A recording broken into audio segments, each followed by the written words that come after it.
follow-up, but we are going to continue to support Ukraine in their fight and whatever they need to be successful. So my follow-up is actually going to be a follow-up to Joseph's point from earlier about preparing, changing the force posture for potential retaliation from Iran. That hasn't happened. It's been almost 3 weeks now. Yeah. Do you see a correlation between any lack of action there and the new Iranian government essentially trying to determine its path forward? So I can't really speculate on that and the new government that's forming. I think that by surging capabilities into the region, by having 2 carriers in the Central Command or in CENTCOM, by moving destroyers closer to Israel, should they need to be called to the defense of Israel, the announcement of the Georgia as well, having a squadron of F-22s also in the region, I think that gets into the headspace of Iran. And I think that gets into, they see us positioning, should we need to support Israel? I'm sure that gets to their calculation. What that means for them at the end of the day, that I can't speak to, and their new government, as you mentioned, I can't really speak to that. I can just speak to our movements, and we are messaging that we are there to deter, and that of course we are there to protect our forces, and if needed, to come to the defense of Israel. Yes, sir. Thank you very much for the opportunity. Couple of questions. Before that, if you allow me, I have someone to introduce you, Mr. Mughal.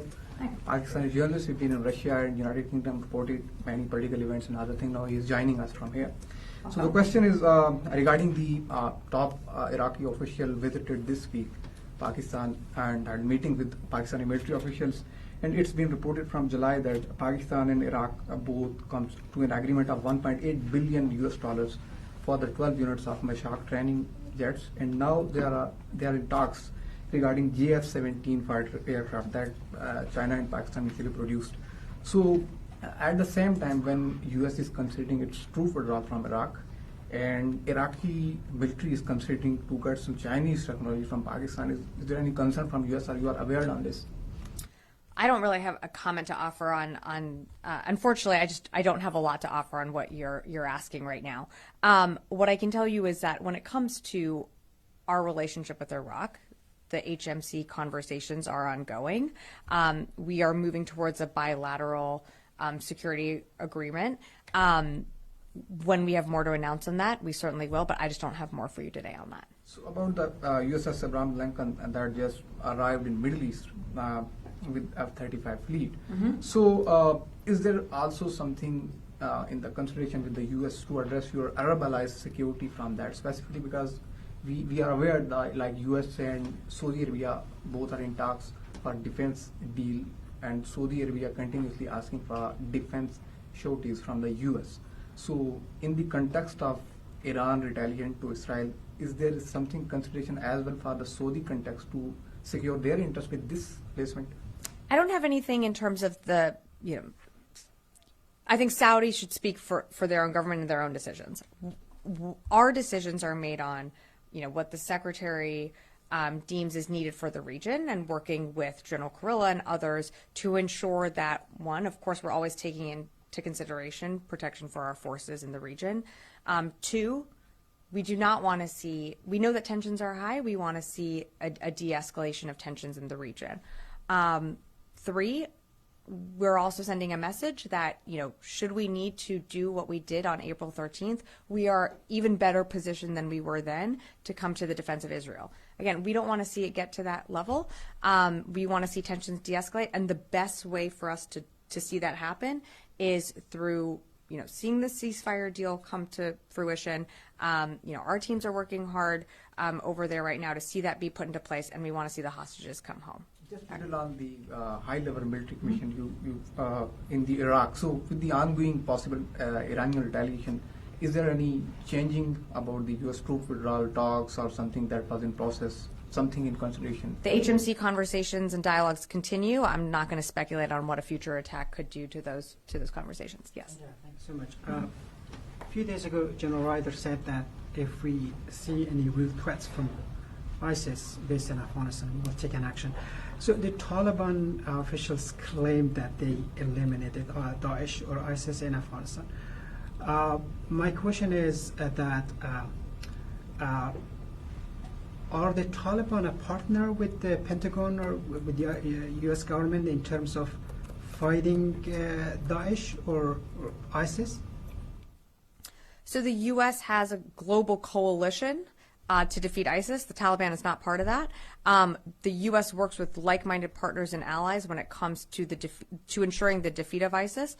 I don't have more for you on to anything additional to offer. I'm going to go to Constantine over here. Yeah. Thanks. Thanks, Sabrina. CNN is reporting that the Army is looking to contract some boats to take 3 of the Army JLOT ships back to the United States. Can you speak to why this is necessary? I would refer you to the Army. I don't have anything on that. Thank you. Yeah. No. Can you give a JLOTS update more broadly, Sure. Specifically where the aid is that was left to be delivered? Sure. So in terms of JLOTs, I think I read out, maybe it was last week, but we do have some of our soldiers and sailors that have returned back CONUS. We still have about 6 million pounds of aid that remains on the Cape Trinity. The Cape Trinity just recently left Cyprus and is moving towards Ashdod. We're hoping within the next couple days you're going to see aid roll off the Cape Trinity, and then when that happens, the Cape Trinity would be redeployed. But that's our latest update. Jim. Back to Ukraine. So have you guys seen that the Russians, are they pulling folks out of the Donbass? Because that offensive is still going on. And is the Kursk operation having any effect at all on the Donbass?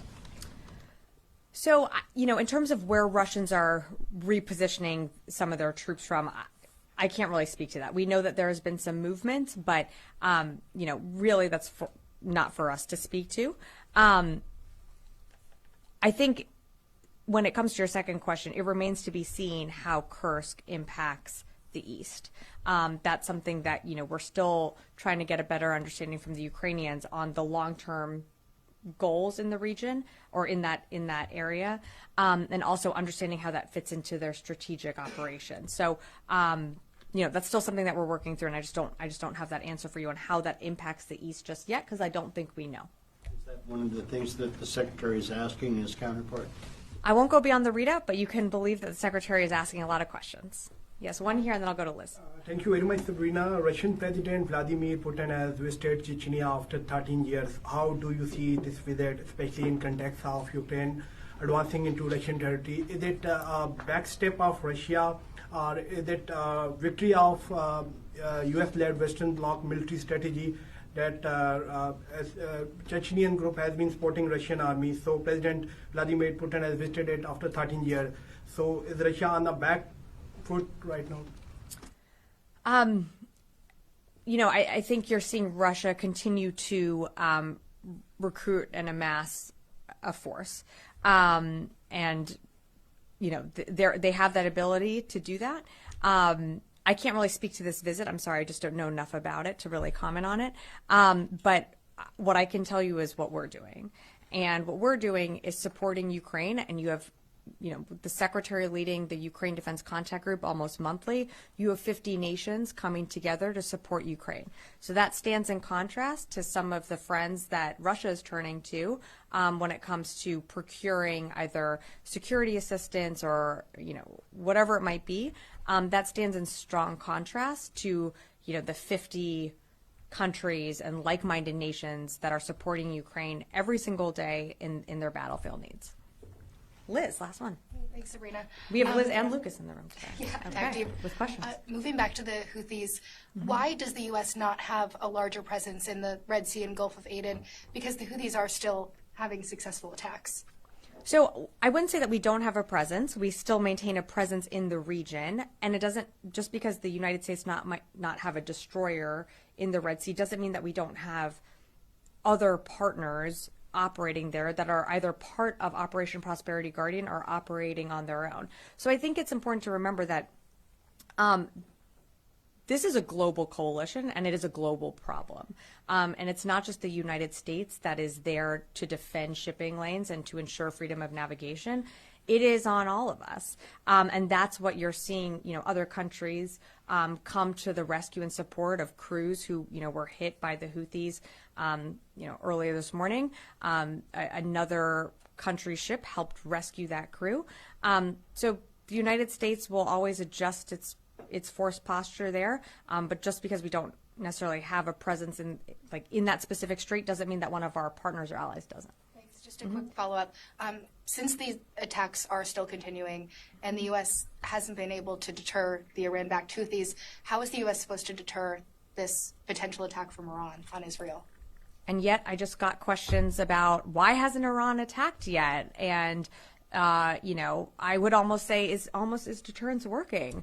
I can't speak for Iran. The Houthis continue to engage in their, unlawful attacks against innocent mariners. I'm not exactly sure how hitting a ship carrying over 1 million barrels of crude oil and creating, a spill in your backyard helps people in Gaza who you said you're trying to help. I'm not sure how that works. Also, I think this vessel was leaving from Iraq and was a Greek flag ship. So again, not sure how that plays into your broader strategic objectives. And then, on top of that, what does that accomplish? You sunk a ship in your backyard and now you have potentially an environmental disaster. We're going to continue to hold the Houthis accountable. You see us do that. CENTCOM puts out, pretty regular updates on when we engage. Our commitment is there through Operation Prosperity Guardian. We're going to continue to engage where appropriate. And then, of course, when it comes to Iran, we have 2 carriers in the region. We have a squadron of F-22s. I think that sends a really powerful message, but I can't get into more than that. Yes. I just want to follow up on that question. Why not strike the launchers? I mean, at the end of the day, it's driven so much global trade out. There's going to be extra costs that are going to be reflected in the economy over this. At what point do you need to escalate strikes on the missile launchers themselves to try to establish perhaps a little bit more deterrence, a little bit more order to the questions that have been kind of going around on that? You're talking about Houthis? Correct. We have struck missile launchers. I understand that, but it doesn't seem to have attenuated anything that the Houthis at this point are doing, and yet they keep imposing costs, and these sort of drip-drab attacks are driving more shipping out of that, right? I mean, their whole goal is to create as much disruption as possible, even if they take environmental damage at the end of it. I mean, is there some calculus, some metric that attacks get to X amount and we would respond in a more forceful manner to send maybe a clearer deterrent? I think every single day that we respond and we blow something up that they are about to launch does send a forceful message. And even though they continue to launch their attacks, we are still degrading their capabilities. And every single day that they launch attacks, they're not always successful. They're not always hitting a ship. They're not always, their intentions, while, can't get into their mindset, they're not always achieving their goals. And sometimes, things are landing, miles and miles away from their intended targets. So what is also their objective and their goals at the end of the day? To your question on the launchers, I mean, from looking at some of the strikes we've done, we've hit over 150 launchers. We're going to continue to take the actions that we need to protect commercial shipping, to protect our forces in the region, and we're just going to continue to do that day in and day out. I'm going to go to Mike, and then I'm going to wrap up. It just does not appear that this international coalition is finding success against the Houthis. These attacks keep happening. I would actually push back on that and say it doesn't appear that the attacks that the Houthis are launching, be it every single day, every other day, every few days, are actually meeting their intended targets. They just created an environmental disaster right outside their own home country. Like, what purpose does that serve? That is going to have lasting impacts, and they've done that before. I mean, what kind of impact does that have for the region? Their goal is to degrade shipping, and they're doing it. So I'll just one more on this.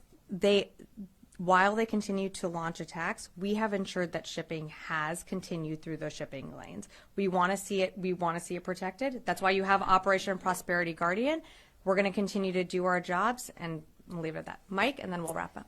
The British MOD said the Russians have been forced to create ad hoc infantry units out of support personnel and Air Force units to engage the Ukrainians in the Kursk region. Can the Pentagon confirm that? What does that say about the Russians' ability to oppose Ukraine? The fact that they don't have enough, apparently, mainline infantry units. I can't confirm those reports. I haven't seen what you're referencing. This is something that we are talking to the Ukrainians about what their long-term objectives are in Kursk, and creating that buffer zone, what that means in terms of their own, commitment and military power, how much they're going to need for that region. That's something that we're continuing to work with them on. Okay, thanks everyone.